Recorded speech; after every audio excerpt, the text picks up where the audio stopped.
Hello friend, नमस्कार। एक बार पुनः आपका हमारे चैनल ITI MCQ एक्सपर्ट में हार्दिक स्वागत है।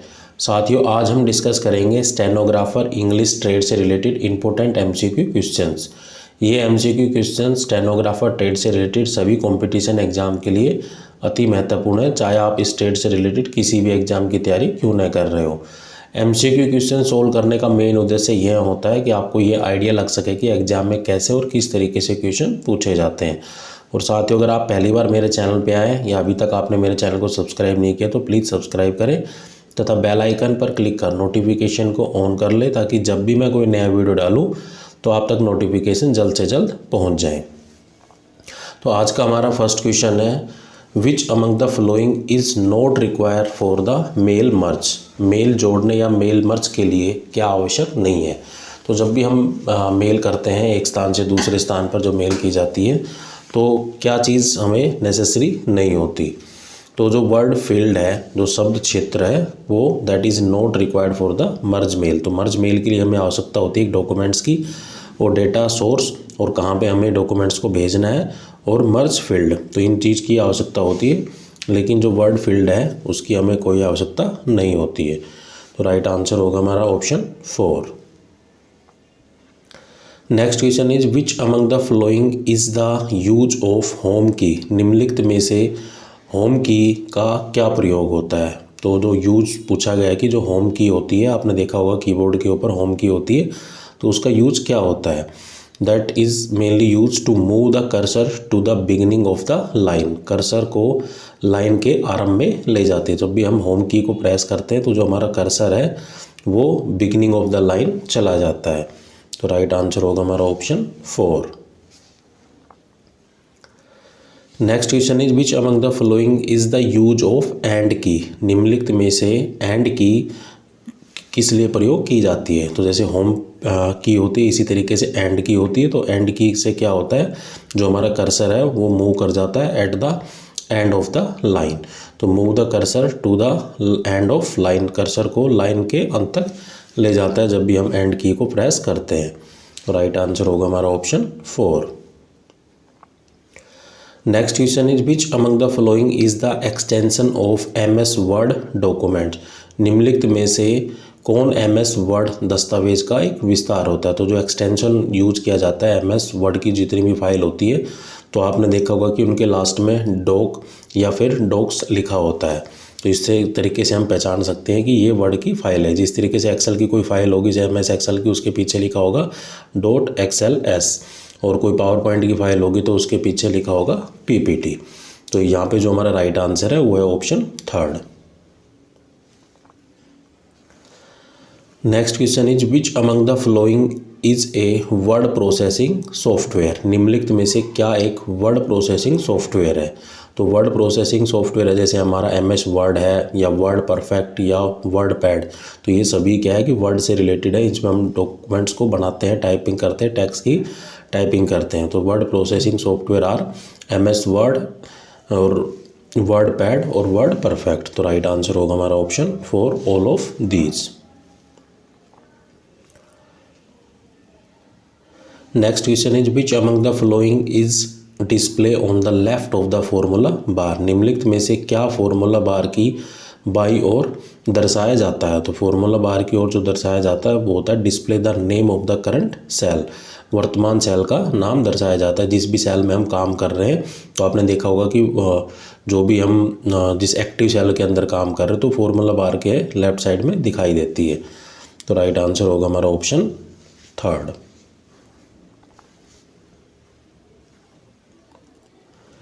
Next question is, which among the following can not be found in the Excel worksheet. निम्नलिखित में से क्या एक एक्सेल वर्कशीट में नहीं पाया जाता। तो एक्सेल वर्कशीट में जैसे वर्कशीट होती है, चार्ट शीट होती है, मॉड्यूल शीट होती है, लेकिन डेटा शीट कोई शीट नहीं होती है। तो राइट आंसर होगा इसका option 3। Next question is, which among the following is an incorrect method of editing cell in the worksheet. निम्नलिखित में से क्या वर्कशीट में सेल के संपादन का गलत तरीका है। तो ये होता है प्रेसिंग ऑल्ट की। ऑल्ट की को दबाना एक इनकरेक्ट मेथड होता है जब भी हमें कोई एडिटिंग करनी हो वर्कशीट के अंदर। तो हम कर सकते हैं जैसे प्रेसिंग द फार्मूला बार और प्रेसिंग द F2 की, ये तो इन की का यूज़ कर कर हम एडिट कर सकते हैं किसी भी सेल के अंदर MS एक्सेल के अंदर। तो यहाँ पे जो हमारा राइट आंसर होगा वो होगा option first. Next question is which among the following is the applicable for MS Word in the mail merge option. निम्नलिखित में से क्या मेल जोड़ने के लिए MS वर्ड के लिए लागू होता है। तो MS वर्ड की जो हम मेल मर्ज ऑपरेशन करते हैं जो अप्लीकेबल होता है तो वो हमारा होता है क्लाइंट। तो राइट आंसर होगा हमारा option first. Next question is which among the following in MS Excel can not be turn off. निम्नलिखित में से क्या MS एक्सेल में बंद नहीं किया जा सकता। तो जैसा कि आपने देखा होगा कि किसी भी हम एक्टिव सेल में MS एक्सेल में जो भी किसी भी एक्टिव सेल में हम काम करते हैं तो फॉर्मूला बार में हमें दिखाई देता है जो भी हम टाइप करते हैं, स्टेटस बार दिखता है, टूल बार दिखता है। इसने पूछा कि can not be turn off, तो यहाँ पे जो हमारा राइट आंसर होगा none of the above. Next question is which among the following can be use to create a new PPT या न्यू पावर पॉइंट प्रेजेंटेशन। निम्नलिखित में से किसका प्रयोग एक नए पावर पॉइंट प्रस्तुतिकरण के सृजन के लिए किया जाता है। तो जब भी हमें कोई पावर पॉइंट प्रेजेंटेशन बनानी है तो उसके लिए जो यूज करते हैं वो करते हैं ब्लैंक प्रेजेंटेशन या एग्जिस्टिंग प्रेजेंटेशन या डिजाइन टेम्पलेट। तो राइट आंसर होगा हमारा all of the above. Next question is how many among the following layout are available in the text layout. निम्नलिखित में से कितने लेआउट टेक्स्ट लेआउट में उपलब्ध होते हैं। तो ये होते हैं लगभग जो हमारे 4। तो there are the 4 layout are available in the text layout. तो राइट आंसर होगा हमारा ऑप्शन सेकेंड।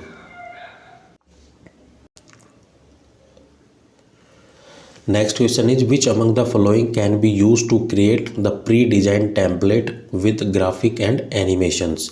निम्नलिखित में से किसका प्रयोग ग्राफिक्स तथा एनिमेशन के साथ पूर्व डिजाइन टेम्पलेट के सृजन के लिए किया जाता है। तो इसको हम बोलते हैं डिजाइन टेम्पलेट। तो design template can be use to create the pre design template with graphics and the animation. तो राइट आंसर होगा हमारा option third. Next question is which among the following is use to apply the motion to the various content in the slide. निम्नलिखित में से किसका प्रयोग slide के विभिन्न विषय वस्तुओं को चलाने के लिए किया जाता है। तो ये करते हैं हम एनिमेशन। तो एनिमेशन देखा होगा कि एक स्लाइड के बाद दूसरी स्लाइड जो आती है वो किसके आती है, वो आती है एनिमेशन स्कीम के तहत।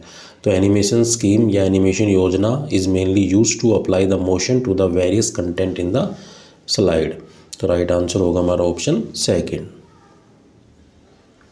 Next question is in which among the following menu slide layout option can be found. निम्नलिखित में से किस में मेन्यू स्लाइड लेआउट विकल्प पाया जाता है। तो ये जो मेन्यू स्लाइड लेआउट का जो ऑप्शन पाया जाता है वो पाया जाता है हमारा फॉर्मेट मेन्यू के अंदर। तो राइट आंसर होगा हमारा option first. Next question is which among the following term is use to refer the verbal exchange of message. निम्नलिखित में से किसका प्रयोग संदेशों के मौखिक विनिमय के लिए जाना जाता है। तो ये मौखिक कोई भी होता है तो कोई वो होता है हमारे कम्युनिकेशन। तो communication is mainly use a term which is refer to the verbal exchange of the message. तो जब भी दो व्यक्ति आपस में एक तरीके से कम्युनिकेट कर रहे हैं तो वो एक तरीके से मैसेज का फ्लो कर रहे हैं, आदान प्रदान कर रहे हैं। तो ये पॉसिबल होता है थ्रू द कम्युनिकेशन। उस टर्म को बोलते हैं कम्युनिकेशन या फिर संचारण। Next question is which among the following term is use to refer the group of the word that makes the complete sense during the communication. निम्नलिखित में से किसका प्रयोग संचार के दौरान पूर्ण मायने के लिए शब्द के समूह के रूप में किया जाता है। तो जब भी हम कम्युनिकेशन करते हैं तो जो कोई भी हम बात बोलते हैं तो एक तरीके से सेंटेंस यूज करते हैं। तो मतलब ये सेंटेंस फॉर्मेशन होता है, सेंटेंस के द्वारा ही हम कम्युनिकेशन करते हैं या आदान प्रदान करते हैं बातों का। तो sentence is a term that is use to refer the group of the word that make the complete sense during the communication. एक तरीके से जो ग्रुप ऑफ वर्ड होता है डिफरेंट डिफरेंट वर्ड को मिलाकर ही क्या बनता है, सेंटेंस बनता है या फिर वाक्य बनता है। तो राइट आंसर होगा हमारा option third. Next question is which among the flowing problems arise from expression. अभिव्यक्ति से निम्नलिखित में से कौन सी समस्या उत्पन्न होती है।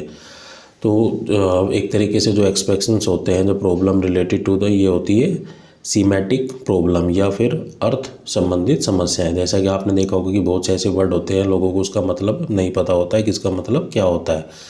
तो ये जब भी एक्सप्रेशन करते हैं, कम्युनिकेट करते हैं, तो ये हमें बाधा उत्पन्न करते हैं, तो इनको हम बोलते हैं सीमेटिक प्रॉब्लम या फिर अर्थ संबंधित समस्याएं।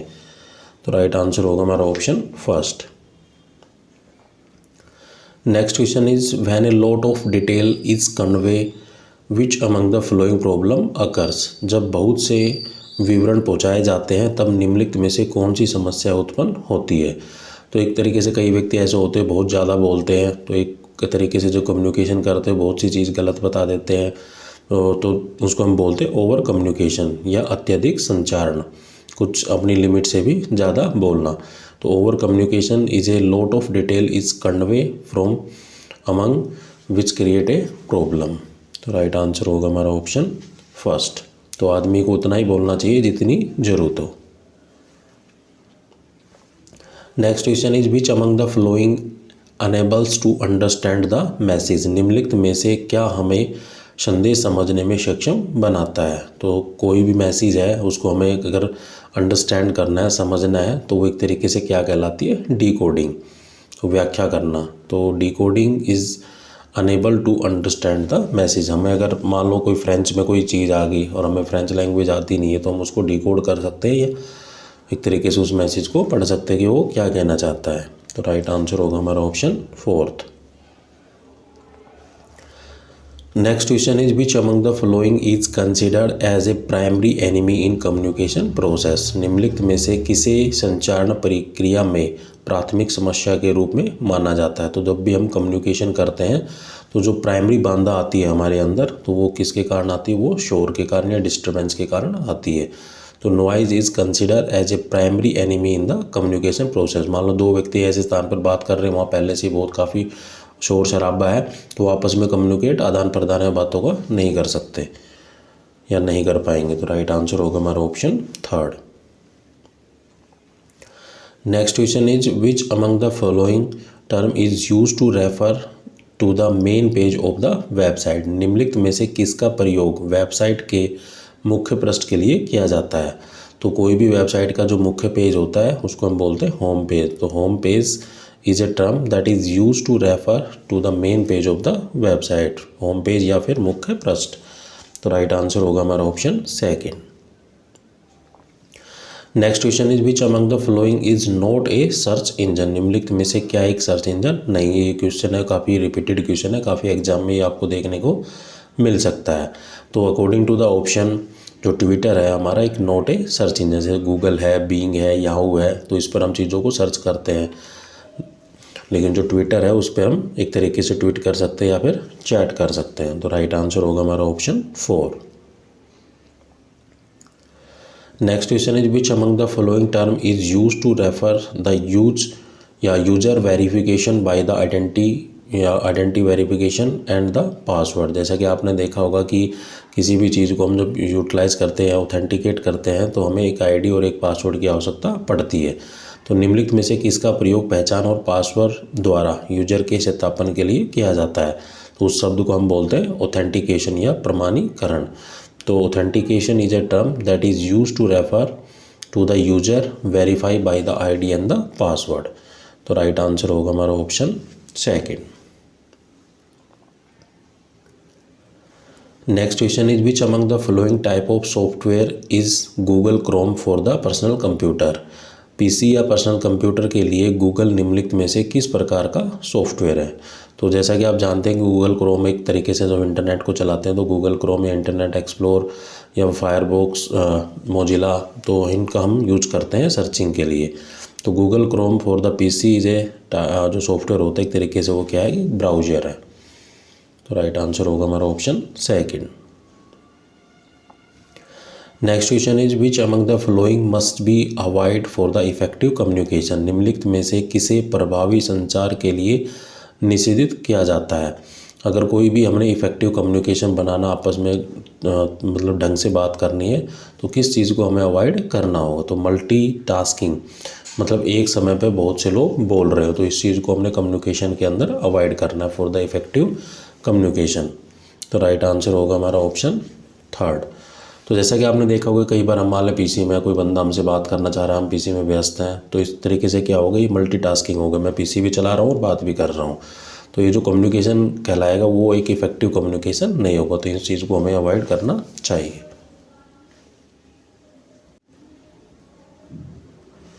Next question is to which among the following element border can be applied in the MS Word. निम्नलिखित में से किस अव्यय का प्रयोग एमएस वर्ड में किया जाता है। तो एमएस वर्ड में किया जाता है, तो एमएस वर्ड में क्या होता है कि हम एक टेक्स्ट की टाइपिंग करते हैं, पैराग्राफ भी बना सकते हैं, लेकिन जो सेल जो होती है वो किस में होती है, एमएस एक्सेल के अंदर होती है।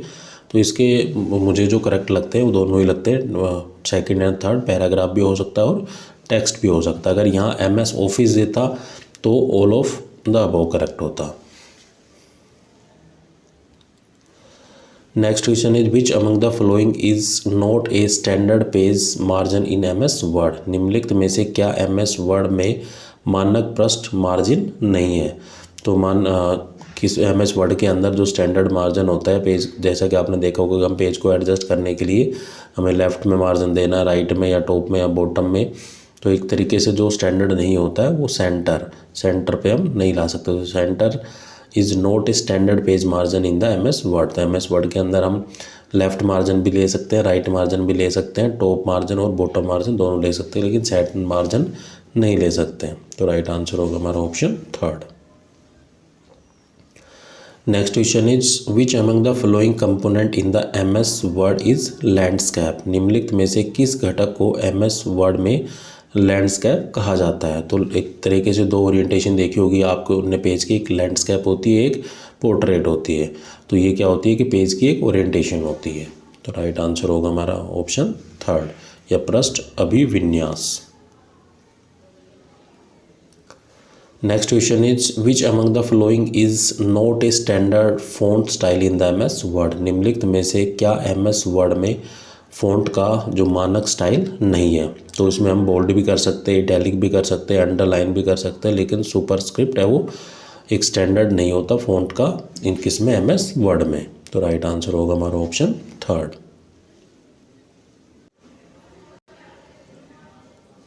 Next question is which among the following term is use to remove the unwanted portion of an image. निम्नलिखित में से किसका प्रयोग छवि के अवांछित भाग को हटाने के लिए किया जाता है। तो कई बार आपने देखा होगा कि मान लो कोई इमेज है तो हम क्रॉपिंग के दौरान उसकी एक तरीके से कटिंग कर सकते हैं। मान लो एक इमेज में दो बंदे खड़े हुए हैं और मुझे एक ही बंदा चाहिए एक इमेज में, तो उसके लिए हम क्या करते हैं, क्रॉपिंग का यूज करते हैं। तो राइट आंसर होगा हमारा ऑप्शन थर्ड। तो cropping is the term that is used to remove the unwanted portion from the image. Next question is which among the following keyboard shortcut is used to center align the content। निम्नलिखित में से किसकी board का जो shortcut होती है उसका प्रयोग है वो विषय वस्तु को केंद्र में लाने के लिए किया जाता है। कोई भी हमने मान लो टेक्स्ट लिखा हुआ है और उसको हमें सेंटर में अलाइन करना है, तो जो शॉर्टकट की हम यूज करते हैं वो होती है Ctrl+E। तो राइट आंसर होगा हमारा ऑप्शन सेकेंड।